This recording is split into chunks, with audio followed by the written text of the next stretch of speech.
misericordia de Dios, Jesucristo seleccionó a Pablo como apóstol. Por eso dice, yo tengo el título y el nombre de apóstol, porque Jesucristo personalmente, después de escoger a ustedes, me seleccionó a mí. Y hay muchos textos de la Biblia que avalan, donde dice que Cristo, y el mismo apóstol Pablo dice, yo fui seleccionado especialmente por Jesucristo. Hoy en día hay muchos apóstoles, pero no cumplen los requisitos de un apóstol bíblico. Un apóstol bíblico tiene requisitos que hoy en día ninguno de los apóstoles hoy cumplen. Hay requisitos para los apóstoles. De ahí hoy en día hay muchos apóstoles y profetas, pero no cumplen los apóstoles y profetas requisitos bíblicos, que no es el tema de hoy.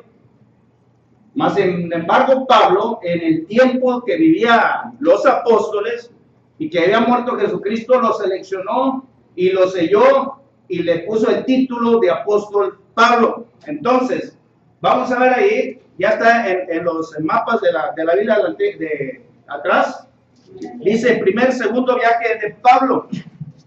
Son los viajes que hizo Pablo en su tiempo. Y si usted se fija aquí está Atenas, Corintio, que están muy pegados, y muchos de los viajes y muchas de las enseñanzas de Pablo están precisamente hablando, primera, segunda carta, ¿qué? A los Corintios. Bueno, una iglesia que está en Corintio, que por cierto era una iglesia, yo la conozco como la iglesia carnal, porque Pablo así la menciona en 1 Corintios 3, dice, no les pude hablar como a espirituales, sino como a carnales. Entonces, ¿hay iglesias carnales? Sí, sí hay. ¿Hay iglesias espirituales? Sí, sí hay.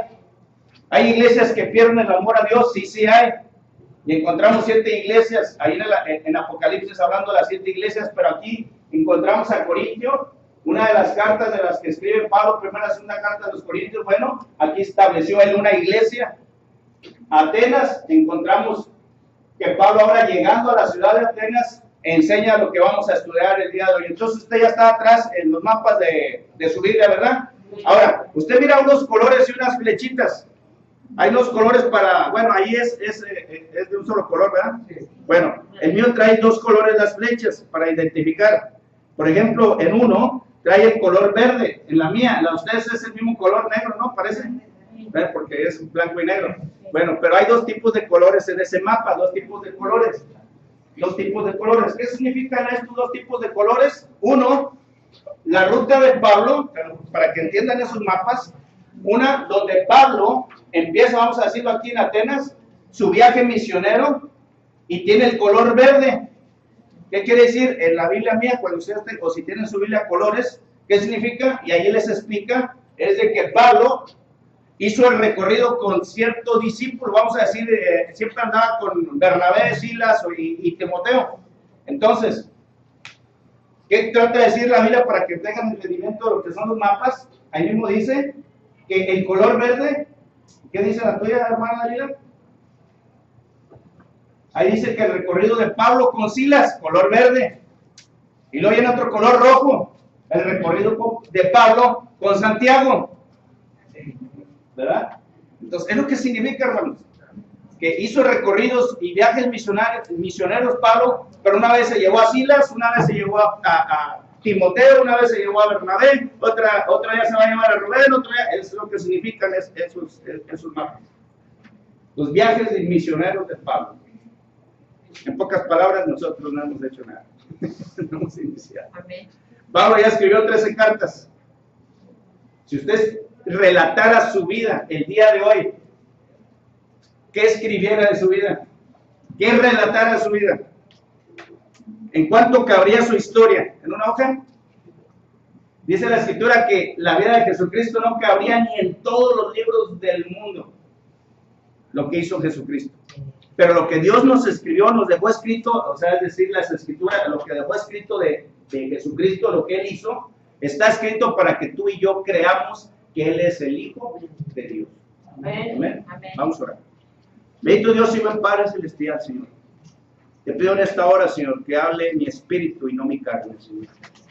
Algo que me ha quedado bien claro, Señor, es el que nos utilice, Señor, para llevar tu palabra, tu mensaje a aquellas personas que no lo tienen.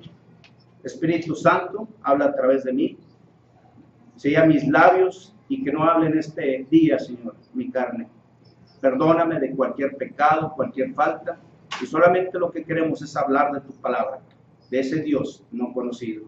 Bendito Dios, ven Padre Celestial, abre las mentes de mis hermanos, que entiendan tu mensaje en esta mañana y que la pongamos por obra en nuestra vida cotidiana, porque tenemos a un Dios que todo lo puede, por tu Hijo Jesucristo, Señor nuestro. Y usted dice conmigo, amén. Muy bien. Entonces, eso es lo que representan los viajes. Ahora si me pones otra vez ahí el mapa, muy bien. Entonces, vamos a partir ahí desde Atenas. Vamos a Hechos capítulo 17. Hechos 17, 26. Vamos a tratar de... Será imposible hacer lo que hacen los hermanos eruditos de la Biblia, en teología. Pero a mi capacidad dice, mientras Pablo les esperaba en Atenas.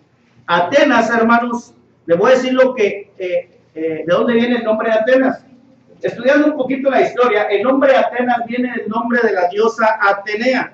Acuérdense que es lo que vamos a ver ahorita, que los hombres de Grecia, los de Atenas, y esa es la capital de Grecia es Atenas, para aquellos jóvenes que están estudiando hoy en día, la capital de México. ¿La capital de México? ¿Y la de Roma? Italia. ¿Verdad? ¿Y la capital de Matamoros? ¿Es Italia? ¿Es Roma? No, es Italia, es Roma. Roma. Sí. Roma, Italia. No, al revés. ¿La Italia. capital de Roma? No, La capital de Italia, Roma. Ok, entonces, ¿sí saben? Bueno, entonces, la capital de Grecia, aquí encontramos que es Atenas. Ok, vamos con Atenas. Dice, mientras Pablo los esperaba en Atenas, su espíritu enardecía viendo la ciudad entregada a la idolatría. Imagínense Pablo llegando a Matamoros, que así estaba la región de Atenas, la ciudad de Atenas. Era un lugar donde estaba cerca de la playa. Pablo llegando ahí a Matamoros, y dice que lo primero que encuentra es muchas iglesias. Hermanos, en Matamoros hay más de 1000 iglesias. ¿Sí sabía usted eso? Yo creo que aquí hay la iglesia 1001, porque ya hubo un hermano que salió de la iglesia y hizo su propia iglesia. Entonces ya son 1001 iglesias. Entonces, hay más de 1000 iglesias en Matamoros. Por palabra de Dios, no falta, pero hay una cosa. Dice que Pablo miraba cómo estaba entregada a la idolatría. Así que discutía en la sinagoga con los judíos y piadosos en la plaza cada día con los que concurrían. Y algunos filósofos epicúreos de los estoicos disputaban con él y unos decían, ¿qué quiere decir este palabrero? Y otros parece que es predicador de nuevos dioses, porque les predicaba el evangelio de Jesús y de la resurrección. Mire, hoy en día hay muchas religiones, hay muchas iglesias, ¿sí o no es cierto? Para el hombre hay muchos caminos.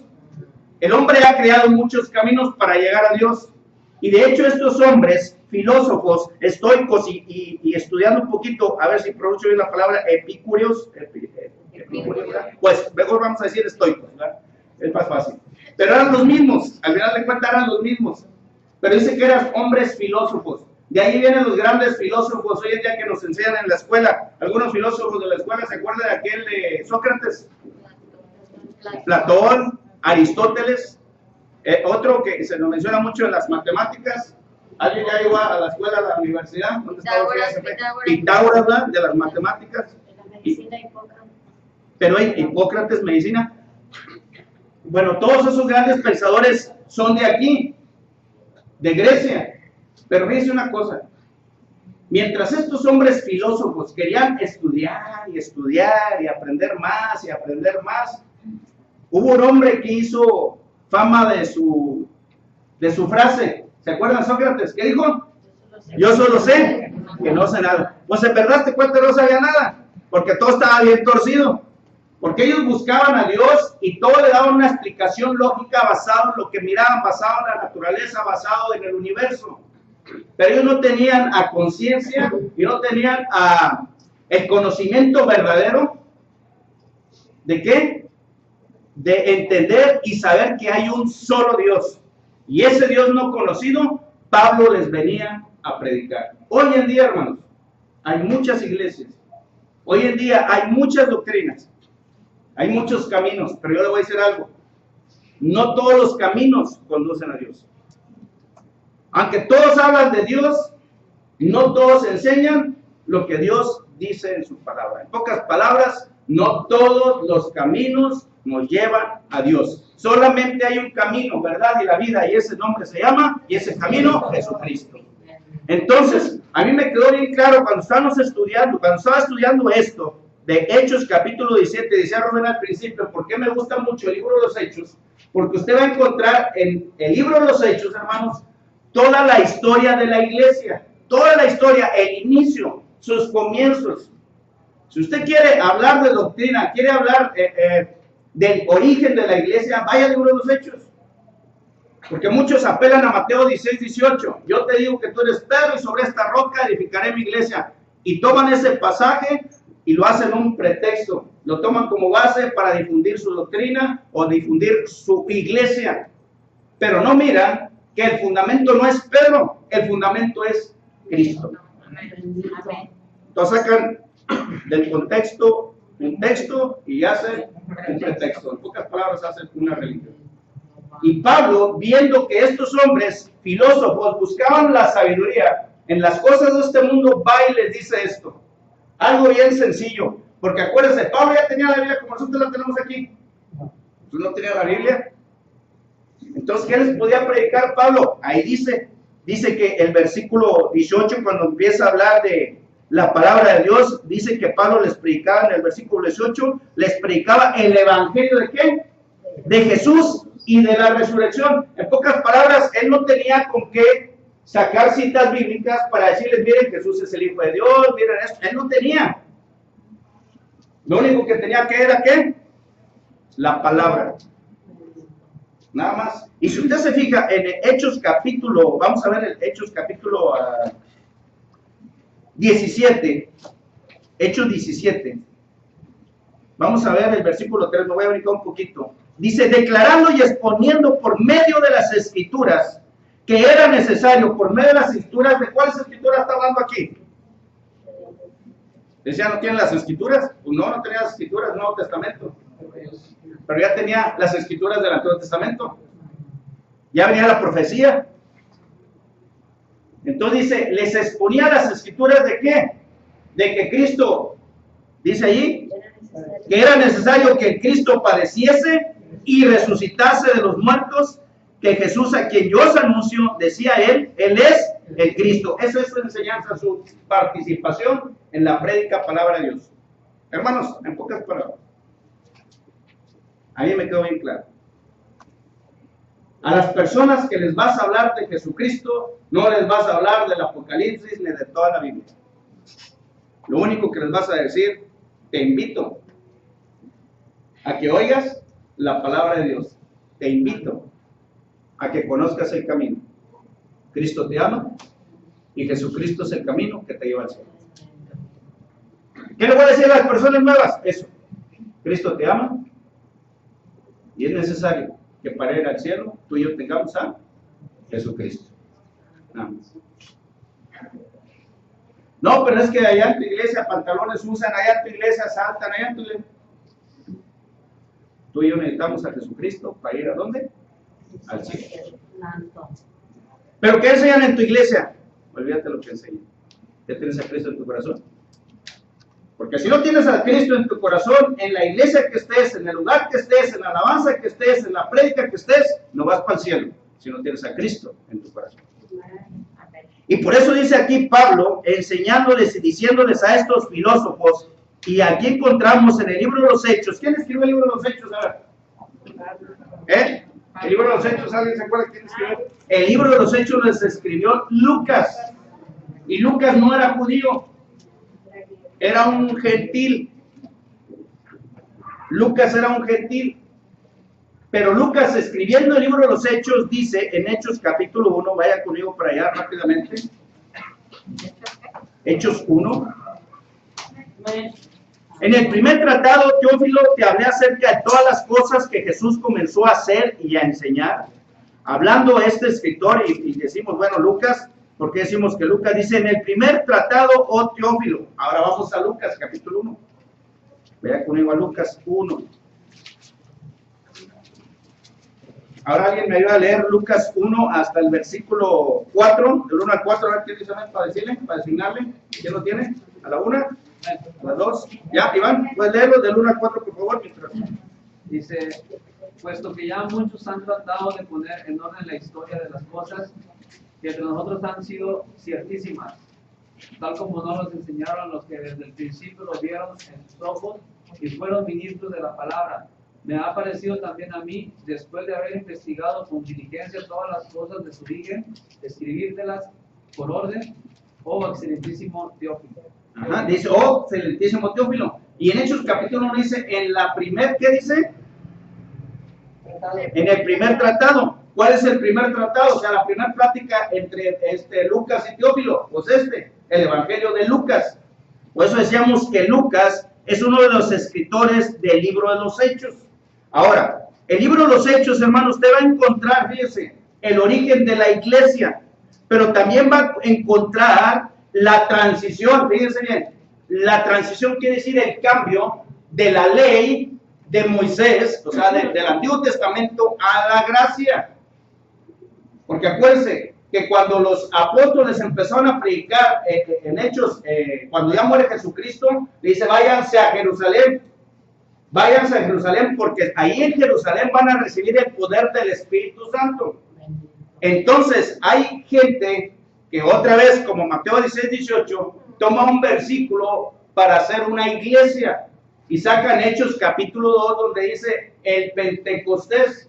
La palabra Pentecostés significa la semana de las fiestas. Son 7 semanas, son 49, son 50 días de fiestas. Es una fiesta judía. Entonces de ahí ya sacan otra también. Pero, ¿qué encontramos en el libro de los Hechos? La transición de la ley a la gracia, del judaísmo al cristianismo.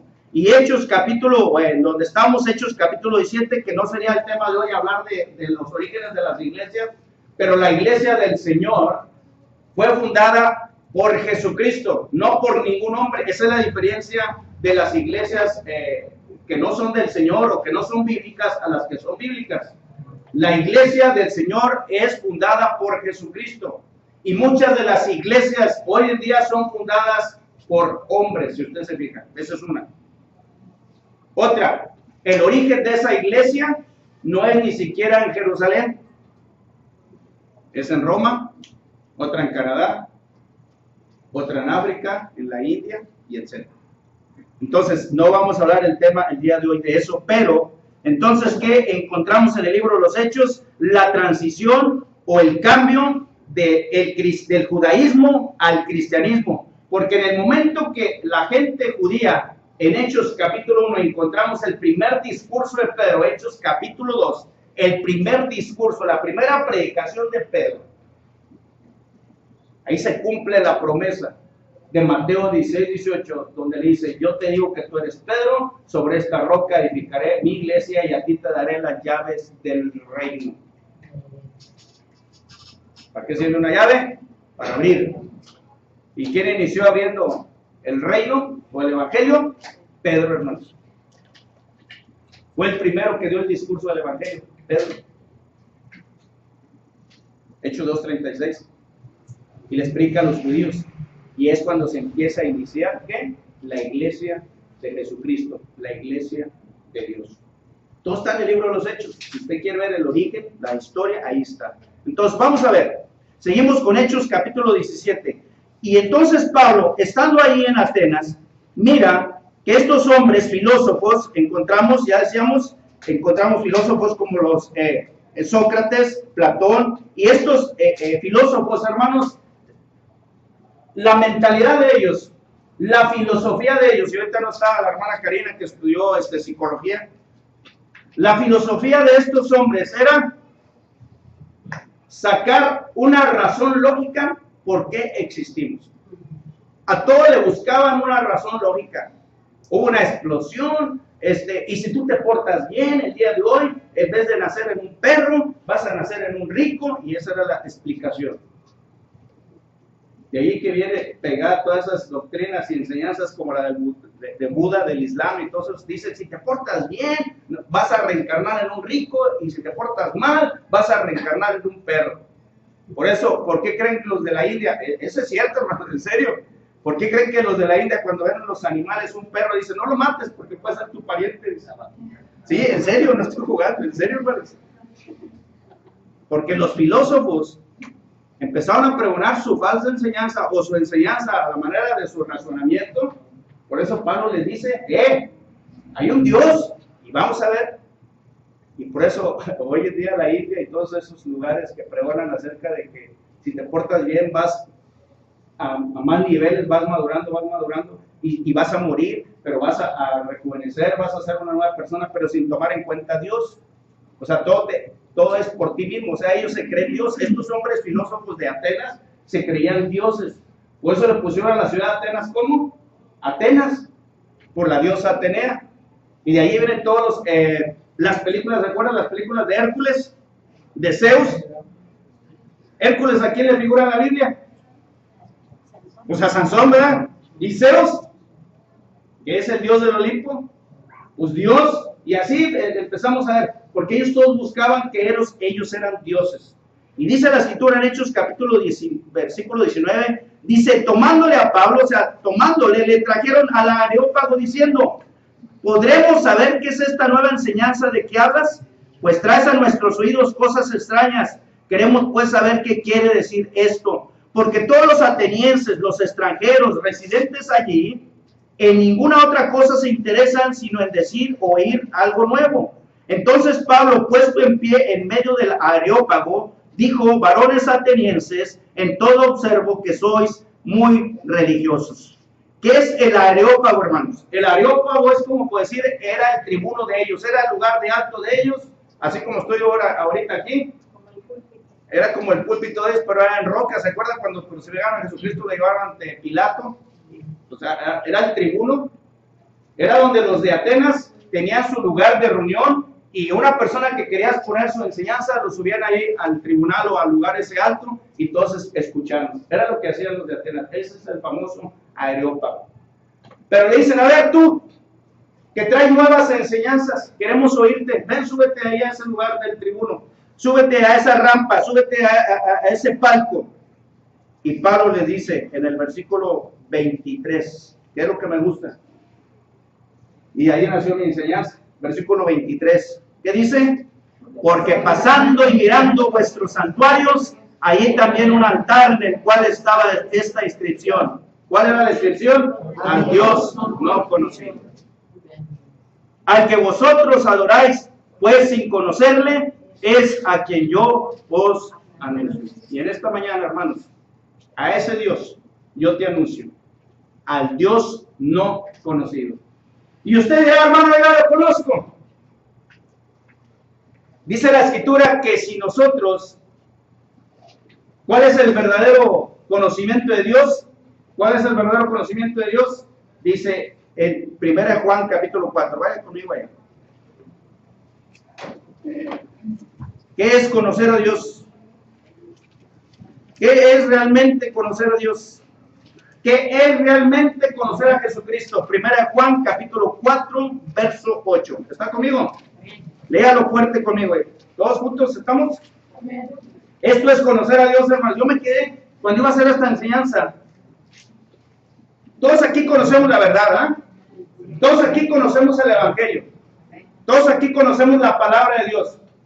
Pero esto es el verdadero Evangelio, hermanos. Esto es el verdadero conocer a Dios. 1 Juan 4:8, ¿qué dice? 1, 2, 3. El que no ama no ha conocido a Dios, porque Dios es amor. Esto es el verdadero conocer a Dios. Cuando tú amas, cuando yo amo, cuando yo tengo una relación fraterna con mi hermano. El jueves hablábamos de lo importante que es para Dios. Fíjese bien, el jueves muchos dejaron de venir, no estuvieron, pero yo voy a decir algo, lo que decía el jueves. Por eso va a ser mi enseñanza aquí, al Dios no conocido. Nosotros conocemos la palabra de Dios. Nosotros conocemos la Escritura. Nosotros conocemos el Evangelio puro de nuestro Señor Jesucristo. ¿Sí o no es cierto? Sí. Pero ¿sabe cuál es el verdadero conocimiento de Dios. El verdadero conocimiento de Dios, hermano, no es que conozcamos la Biblia, no es que conozcamos toda la Escritura. El verdadero conocimiento de Dios es que nos amemos los unos a los otros. Porque el que no ama, dice Dios, no ha conocido a Dios. Porque Dios es. Entonces yo me preguntaba cuando estaba haciendo esta lección, al Dios no conocido, la pregunta es que yo me hacía, ¿y realmente conocemos a Dios? ¿Realmente sabemos lo que es conocer al Dios que nosotros le servimos? Y bien dicho, decía mi hermano Iván, aquí en la alabanza dice, porque nosotros tenemos a un Dios que todo lo puede, hermanos. Nosotros tenemos a un Dios grande. Nosotros tenemos a un Dios ya vivo, no crucificado, como lo tienen muchos.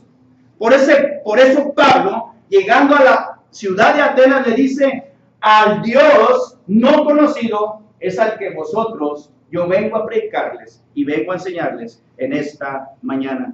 Dice, al que vosotros adoráis, pues y conocerle, es a quien yo os anuncio. Y la primera verdad de Pablo que les dice a estos hombres es la siguiente. Se está grabando, ¿verdad? Usted está viendo personas del mundo. Iglesias hay muchas, hermanos. Templos hay muchos. De Dios se habla mucho. Pero caminos solamente hay uno. Y ese es Jesucristo. Hoy en día hay muchos que se creen Dios. Hay muchos que se creen importantes.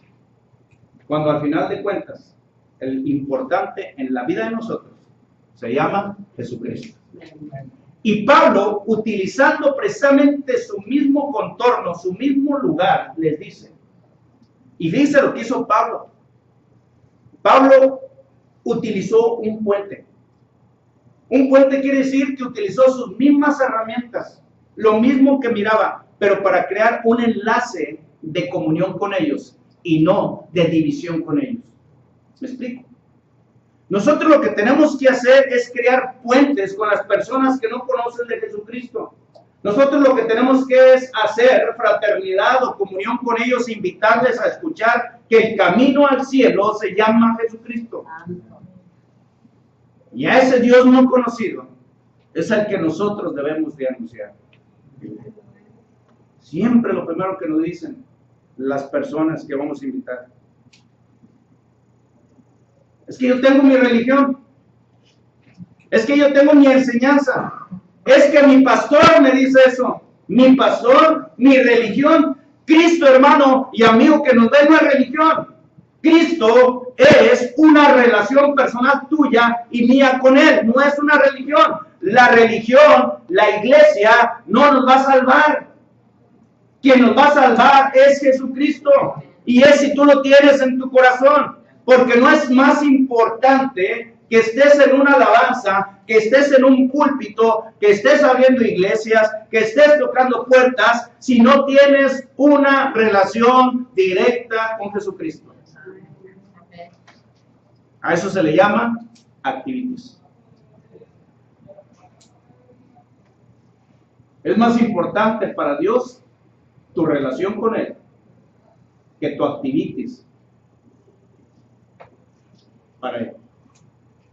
Puedes tocar muchas puertas. Puedes cantar muy bonito. Puedes enseñar muy bonito. Pero si no tienes una relación con Cristo y no tienes a Cristo en tu corazón, en vano es lo que se hace. Habiendo por ahí una vez, una ocasión, un predicador, excelente predicador, dice que estaba la alabanza, estaba en su apogeo y estaba muy bonita la alabanza, y el joven que dirigía la alabanza era una alabanza muy bonita porque tenía el joven que la dirigía una hermosa voz, bonita, angelical, bonita la voz. Como muchos quisiéramos tener esa voz, ¿verdad? Así como la de Rubén. Sí, la Diva. Dice que el predicador esperando ya su turno, la alabanza, Hermanos, la alabanza no es el centro del culto a Dios, ¿eh? Discúlpenme. Porque si así fuera, Cristo no traía músicos, sin ofender a nadie. El centro de la oración a Dios es la palabra. Es la que te alimenta. Hermano, entonces vamos a quitar la alabanza. No, tampoco se vaya al legalismo.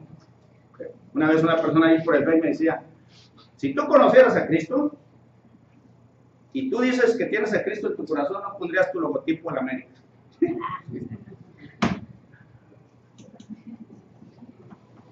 ¿Y qué cree que le contesté? Te amo en el Señor, pero eso es legalismo y el legalismo produce carnalidad. Si puse el logotipo de América favorita que están viendo, fue por seguridad personal.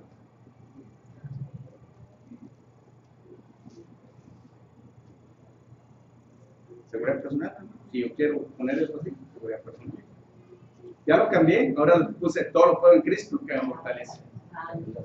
Bueno, también aprendí algo, ¿verdad? Aprendí algo y dije, bueno, pues vamos a ponerle mejor todo lo puedo en Cristo que me fortalece. Pero hermanos, eso es legalismo. ¿Qué quiero decir con Con esto, dice que el predicador, a punto de terminar ya la alabanza, termina la alabanza, el joven, una alabanza excelente, el predicador se va con el joven para saludarlo, en pleno conferencia, en pleno evento, y el joven lo deja con la mano tirante.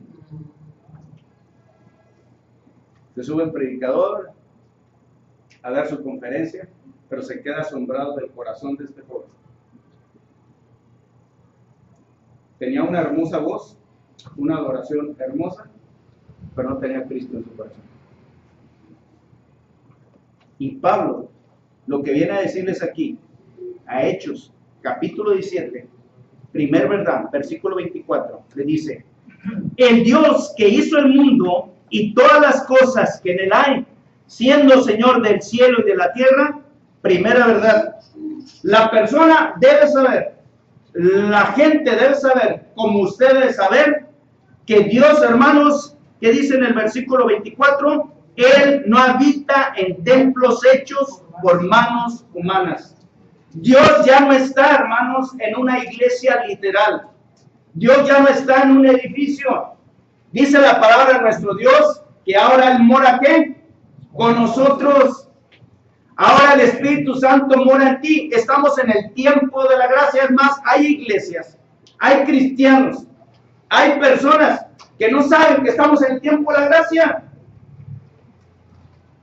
Todavía viven en el tiempo de la ley. Como esta persona, yo le dije, le puse la manita, te amo, ahí la dejamos. Pero ya no estaba crucificado, no sabía ni qué, ya que quisiera darle toda la explicación, pues no. Eso es legalismo, hermano.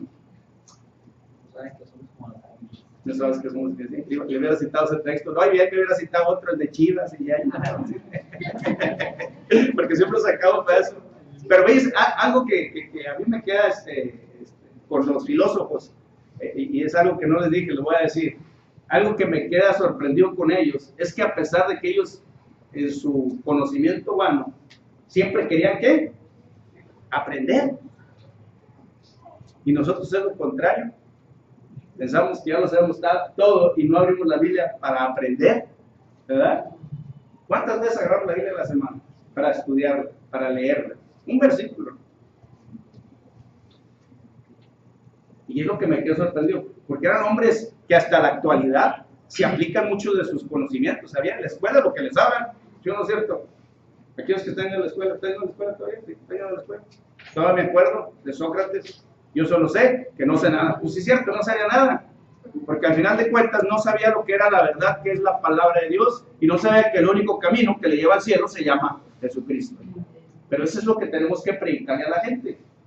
No predicarle nuestro conocimiento, no predicarle nuestras diferencias, de lo que tú traes y lo que yo no traigo, de que no debes de ponerse ese logotipo, debes de poner a un Cristo crucificado. ¿De qué sirve que pongas a Cristo crucificado si tienes en tu casa todas las películas pornos? ¿De qué sirve que hables de conocimiento de Cristo si al final de cuentas no tienes a Cristo en tu corazón? Tu vida es diferente, tu testimonio es diferente, tus hechos son diferentes, tienes a tus hijos regados, no sabes ni dónde viven, no sabes ni dónde están y estás predicando en un púlpito. Entonces, ¿de qué me vas a hablar? El que no ama, no ha conocido a Dios. Porque Dios es, hay que crear cuentas. Y siempre que me pregunta una persona, es que ahí en tu iglesia, en mi iglesia, no es mía. Lo único que te vamos a hablar es de Jesucristo. Conoce la verdad y la verdad te hará libre. Y por eso Pablo le dice aquí, a Dios no conocido, en toda la primera aseveración o verdad, lo que les trata de decir a Atenas, dice, Dios ya no está en los nichos, porque acuérdense que ellos tenían, ¿qué? Un santuario vacío. Y en el santuario vacío, que andaban buscando otro Dios, porque acuérdense que ellos buscaban siempre filosofar o conocer o entender o darle una explicación a todas las cosas, ellos buscaban un nuevo Dios y tenían un nicho vacío en el cual decía el nicho al Dios no conocido. Entonces hoy en día la gente todavía predica de un Dios y todavía hay gente, fíjense, en las redes sociales encontramos mucha gente que se cree Dios y dice, yo estoy dirigiendo una iglesia por misericordia de Dios, a mí me seleccionó y ahora yo hago el milagro. A mí me seleccionó. Y yo hago los milagros para la gente. Por misericordia Dios está trabajando conmigo. Ahora resulta que Él es privilegiado. ¿Él quién es? Que no pueda tener yo o que pueda tener usted. Cuando dice la palabra de nuestro Dios, que cada uno de nosotros que aceptamos a Jesucristo como nuestro Señor y Salvador, tiene el sello del Espíritu Santo, y es el mismo sello del Espíritu Santo que tiene usted que está sentado, y yo que tengo yo acá, que estoy aquí parado. ¿Amén o no amén? Amén. ¿Cuál es la diferencia, hermano? La que alimentes más es la que va a controlar tu vida. Gálatas capítulo 5, verso 16, y muchos más. ¿Qué estás más alimentando? Imagínese usted en un ambiente, llega a su casa, está en su casa, y en vez de agarrar la Biblia, está más viendo un ambiente de desorden, pleito. ¿Cómo sale usted de esa casa? Con la cabeza, ¿cómo sale? Va a un lugar, a una casa donde hay pleito, algarabía, discusión, división. ¿Cómo sale su cabeza? ¿Cómo sale? Estresada, ¿verdad que sí? Con ganas de explotar y ya no regresar a esa casa. Bueno, imagínese que ahora usted se vaya a la Biblia y se ponga a estudiar, se ponga a alimentar el espíritu. ¿Cómo va a salir su espíritu? ¿Cómo va a salir su alma? ¿Eh? A ver, ¿quién lo ha hecho? ¿Cómo sale? Relajadillo, ¿verdad? Tengo muchas broncas, pero ya salí relajado. Ya salí cambiado, diferente. Pensaba aventar la toalla, pero ahora la agarro más y digo, todo lo puedo en Cristo que me fortalece cada vez que vas a la palabra. ¿Qué estás alimentando? Y Pablo le dice a esa gente, al Dios no conocido, a ese yo vengo a predicarles. Hoy en día, por predicación, por palabra de Dios, muchos enseñan, pero se equivocan en la enseñanza, porque solamente hay un camino que conduce al cielo, y ese camino se llama Jesucristo. No es la persona que tiene a cargo una iglesia y que dice todavía que hace milagros. No es la persona que hoy pregona en las redes sociales y en la televisión y en lo que vemos en el periódico, donde se mencionan ellos como ungidos de Dios, como seleccionados por Dios. Hermanos, desde el momento, fíjense bien, la unción de nosotros, ¿qué es? ¿Qué es la unción de nosotros? ¿Cuál es la unción de usted y mía? La unción suya y mía es el Espíritu Santo. ¿Y el Espíritu Santo cuándo llega? ¿En qué momento llega el Espíritu Santo? ¿En el momento que empiezas a abrir la Biblia y a estudiarla? ¿O en el momento que aceptas a Jesucristo como tu Señor y Salvador? En el momento que tú aceptas a Jesucristo, hermano, como Señor y Salvador, en ese momento tú tienes la promesa de vida eterna. Una. A partir de hoy, tú tienes ya vida eterna. No a partir de que mueres. No a partir de que vas al cielo. A partir del momento que aceptas a Jesucristo como tu Señor y Salvador, tienes vida eterna. ¿Amén o no amén? Amén. Todo está en la Biblia. ¿Y cuál es la unción de nosotros? El Espíritu Santo. Le voy a dar un texto para aquellos que no lo tienen. Vaya primera de Juan. Primera de Juan. Primera de Juan capítulo 2. Primera de Juan 2, 25 y vamos a leer hasta el versículo 27. Amén. ¿Ya está? Amén. Dice, y esta es la promesa. ¿Cuál es la promesa? Que Él nos hizo la vida eterna. ¿A partir de cuándo? ¿A partir de cuándo, Anita, tienes la vida eterna? ¿A partir de que mueras? En el momento que recibes a Jesucristo. Porque si al momento que tú recibes a Jesucristo, hermano, sales a la calle y te apachurra un camión, ¿para dónde vas? Para el cielo. Y al momento que tú recibes a Jesucristo y sales a la calle y te apachurra un camión, el Espíritu Santo, ¿cuándo lo recibes? ¿Cuándo lo recibes? No, o sea, al momento que tú aceptas a Jesucristo, ¿en qué momento recibes al Espíritu Santo? Si recibes el Espíritu Santo días después, meses después, o hasta que no lleves ya un conocimiento de la Biblia, no es así. El Espíritu Santo tú lo recibes en el momento que aceptas a Jesucristo como tu Señor y Salvador. Verso 27. 2:27. Pero la unción, fíjese, ráyelo, apúntelo. Pero la unción que vosotros recibisteis de Él permanece en vosotros y no tenéis necesidad de que nadie os enseñe. Así como la unción misma os enseña todas las cosas. ¿Quién es el que nos enseña todas las cosas? El Espíritu Santo que mora en nosotros. Una persona que no tiene el Espíritu Santo en su vida, difícilmente comprenderá las cosas espirituales, hermano. Es más, para él son locura. Por eso Pablo les dice a los filósofos, es necesario que ustedes conozcan de Jesucristo y crean en Jesucristo como el Hijo de Dios. Porque al momento que ustedes tengan a Jesucristo y reconozcan que Jesucristo, al que yo les predico, es el Hijo de Dios, entonces ustedes van a entender las cosas que ellos miran. Los filósofos, lo que miran es lo que creen. Y los cristianos debemos, pero muchos somos como los filósofos, los cristianos debemos de creer que sin mirar. ¿Sí o no es cierto? Pero a veces actuamos como los filósofos. Si no vemos, no creemos. Y hoy en día, muchas religiones, muchas iglesias predican sanidad y milagros. Cuando Cristo, en su ministerio, Él predicaba salvación y misericordia. ¿Y entonces por qué sanaba? Porque estaba ofreciendo misericordia. Y para demostrar a la gente que Él era el Hijo de Dios. Pero el propósito del ministerio de Jesucristo y de toda su enseñanza, escudriña la Escritura, no era la sanidad, era la salvación de la persona. Porque si usted le predica a una iglesia sanidad y no salvación, va a sanar, pero no se va a ir al cielo. Y si usted le predica a una iglesia salvación, aunque se enferme y no sane, ella se va para el cielo. ¿Se acuerdan ustedes de la historia de Lázaro? Cuando lo resucitó a Lázaro, ¿sí o no es cierto? Hermanos, ¿qué sucedió con Lázaro? La pregunta es, ¿volvió a morir Lázaro, sí o no? O ya fue eterno.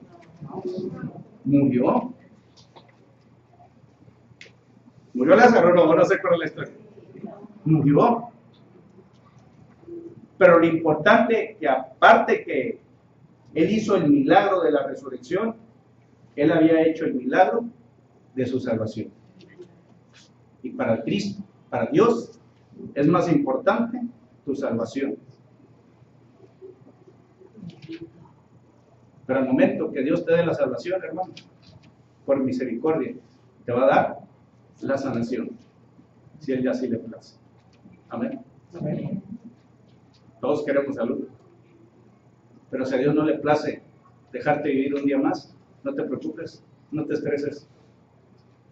Preocúpate, porque tu nombre está escrito en el libro de la vida. Y por eso dice Pablo, es necesario hoy en día que la gente sepa, hermanos, que Dios ya no está en un templo literal.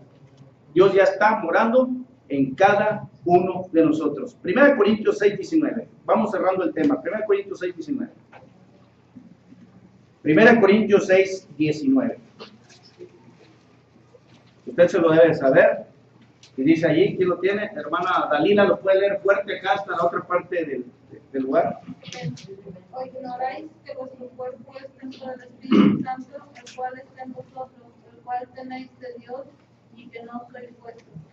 Entonces, algo que le debe quedar bien claro, Dios ya no está en las cuatro paredes, ahora ya está morando en cada uno de nosotros. Amén.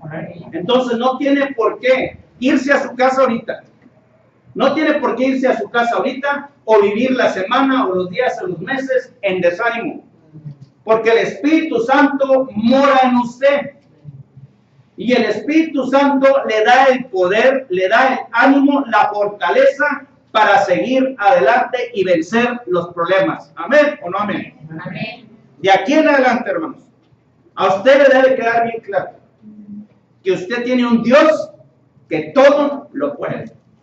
Usted tiene un Dios vivo, hermano, no un Dios muerto, no un Dios crucificado, no un Dios sin poder. De ahí que muchos todavía tienen al Cristo en la cruz y todavía lo tienen como si Él estuviera vencido. Cristo ya venció la muerte, hermanos. Cristo ya venció al diablo. El Cristo ya venció todo. Por eso dice la escritura aquí. Vamos ahora sí a Hechos otra vez 17. Dice en el versículo 24. El Dios que hizo el mundo, todas las cosas que en él hay, siendo Señor ¿de qué? Del cielo y de la tierra. Él ya no habita en templos hechos por manos humanas, ni es honrado por manos de hombres. Él es quien da a todos vida, aliento y todas las cosas. Segunda cosa, hermanos, no solamente Dios ya no habita en un templo, en un lugar literal, ahora usted lo lleva a su casa.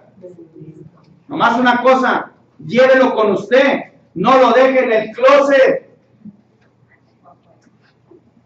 o lo deje afuera, llévelo a donde vaya, le va a ser necesario. Y dice la palabra de nuestro Dios, ni es honrado por manos de hombres como si necesitase de algo, pues Él es quien da a todos vida y aliento y todas las cosas. Segunda verdad, Dios no habita o está en un ídolo o en una imagen, porque eso es idolatría. ¿Pero qué es ídolo, hermano, también? Ídolo puede ser tu trabajo. Ídolo puede ser tu familia. Ídolo puede ser tu descanso, hermano. Hermano, yo fui el domingo en la mañana. Ahora tengo la tarde libre. Ídolo es todo aquello que ocupa el lugar de Dios. Tu mismo descanso. Le estamos dando a Dios una hora, cuando Dios nos da 365 días del año de bendición y misericordia, y nosotros le damos una hora.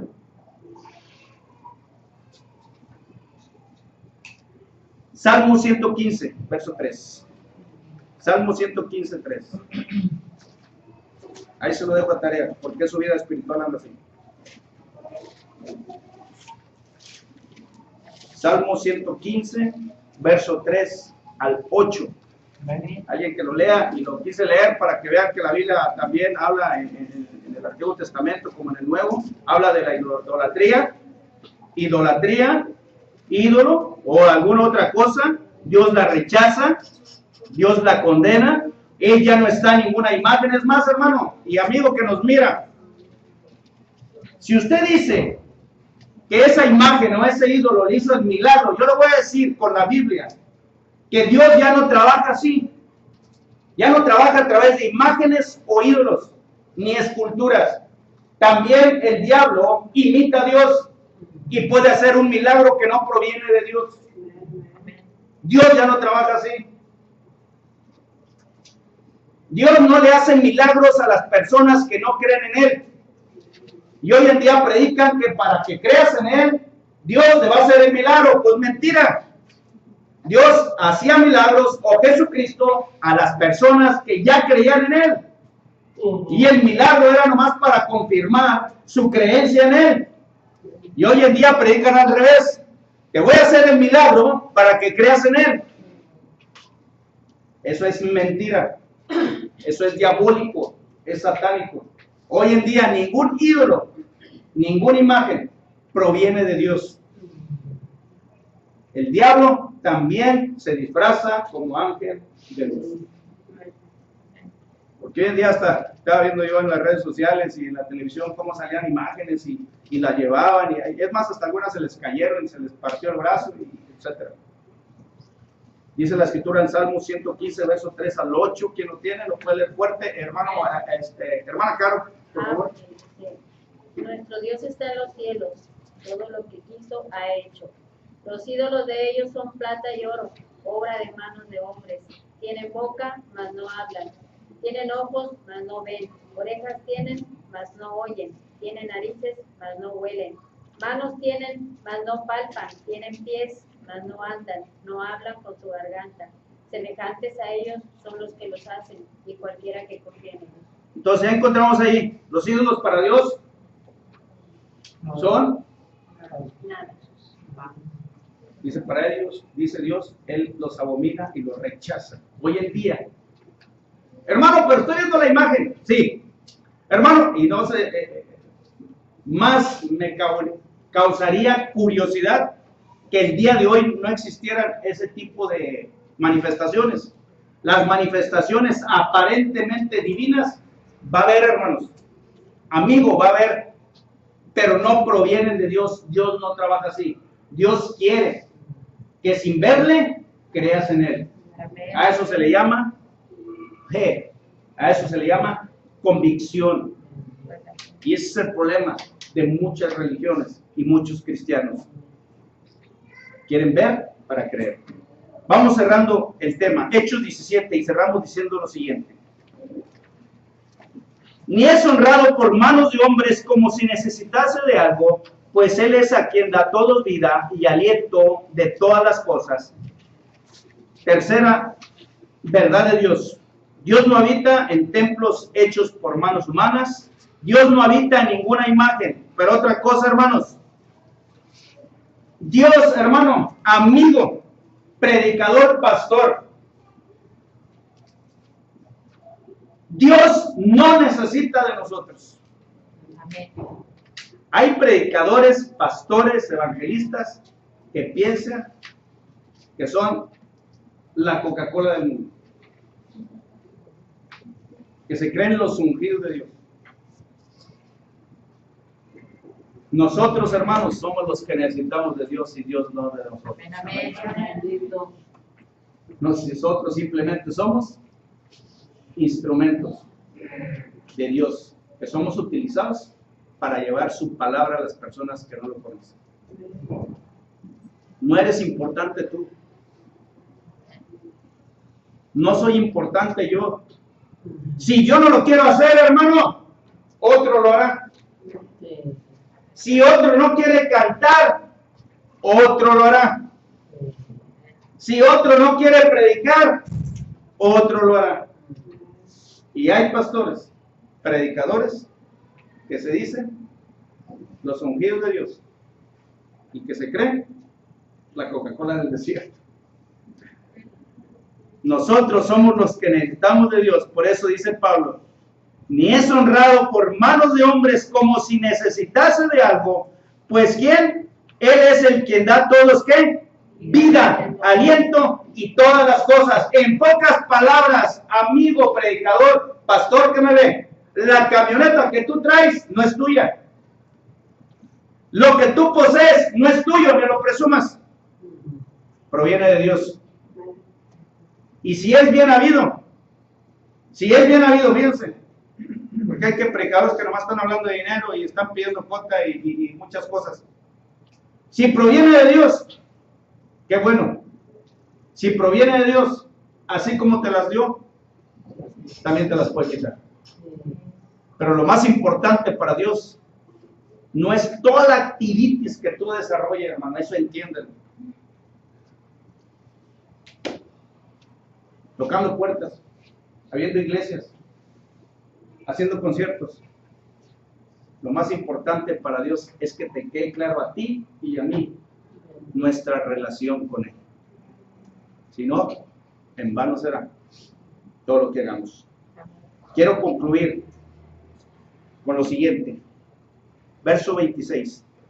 Y de una sangre ha hecho todo el linaje de los hombres para que habiten sobre la faz de la tierra, y les ha prefijado el orden de los tiempos y los límites de su habitación. Hermanos, ¿de cuál linaje o descendencia proveemos nosotros? Esa se la voy a dejar de tarea. ¿De dónde provenimos nosotros? Tú no contaste tú. No contaste tú. ¿De dónde provenimos? Se la voy a poner bien fácil. Proveemos de la descendencia de Noé, no de Daniel. ¿Y sabe por qué? ¿Por qué, Iván? ¿Eh? Así es. Porque acuérdense que hubo el gran diluvio. Torre Babel en el 6, en el 7 el gran diluvio, y se acabó esa generación de Adán y Eva. Pero siguió los que quedaron vivos de la generación de Adán y Eva fueron la familia de Noé, generación de Adán y Eva. Amén o no amén, ya se quedó así. ¿Por qué explico esto? Porque dice que de un linaje y de una sangre ha hecho todo el linaje de los hombres. ¿Pero de quién venimos? Al final de cuentas, ahora sí. Del linaje de los hijos de Abraham. Estúdienlo, se lo voy a dar tarea. Y acuérdense que los que se salvaron en el diluvio fueron 8, la familia de Noé. Y de la familia de Noé fueron las esposas de sus hijos, sus 3 hijos, papá y mamá. Fueron 8. Y los hijos de Noé fueron ¿quién? Sem, Cam y Jafet. Eso se lo voy a dejar de tarea para que lo estudien en su casa. ¿Y quién de ellos proveímos nosotros? A ver, yo ya lo sé, yo ya lo estudié, pero no se lo voy a decir ahorita. Y si ya lo sabe usted, qué bueno. Pero quiero terminar con este texto de Hechos 17:27. ¿Cuál es el propósito de tu vida y mi vida en esta tierra, hermano? ¿Cuál es el propósito? El propósito dice, verso 27, y Pablo le dice a los de Atenas, ¿para que qué?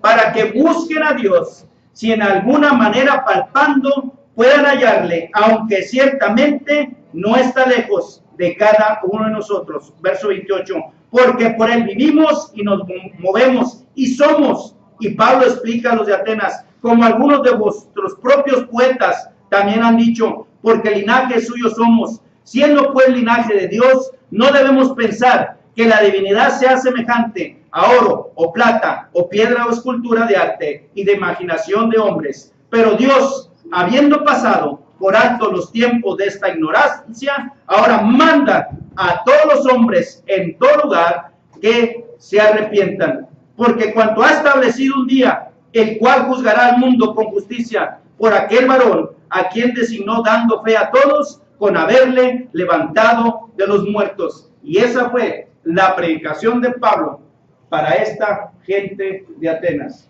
Crean en Jesucristo, porque un día va a haber juicio y van a ser juzgados. Vamos a orar y Dios les bendiga. Vamos a estar de pie, les invito. Vamos a estar de pie. Gracias, Señor, te damos por tu palabra, porque el propósito de nosotros en esta vida, dice, es que te busquemos, Señor, que te alabemos, que te glorifiquemos, pero a la vez, Padre, de llevar este mensaje, como lo hizo Pablo a esta gente de Atenas. Bendito Dios y buen Padre celestial, gracias te damos, Señor. Perdona nuestros pecados. Ayúdanos a ser mejores, Señor. Cambia nuestras vidas. Ayúdanos a hacer luz en medio de la oscuridad. Y crear puentes, Señor. No crear divisiones, sino al contrario, Padre, amarnos los unos a los otros. Padre, ese es el verdadero conocimiento que tenemos contigo, Señor. Si realmente te conocemos, dice, es que nos amemos unos a otros.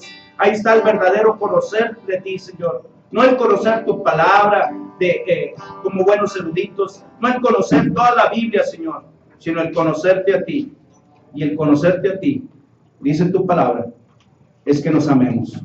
Bendito Dios y buen Padre celestial, gracias te damos. Sigue bendiciendo esta iglesia y sigue cambiando nuestras vidas. Por tu Hijo Jesucristo, Señor nuestro. Y usted dice conmigo,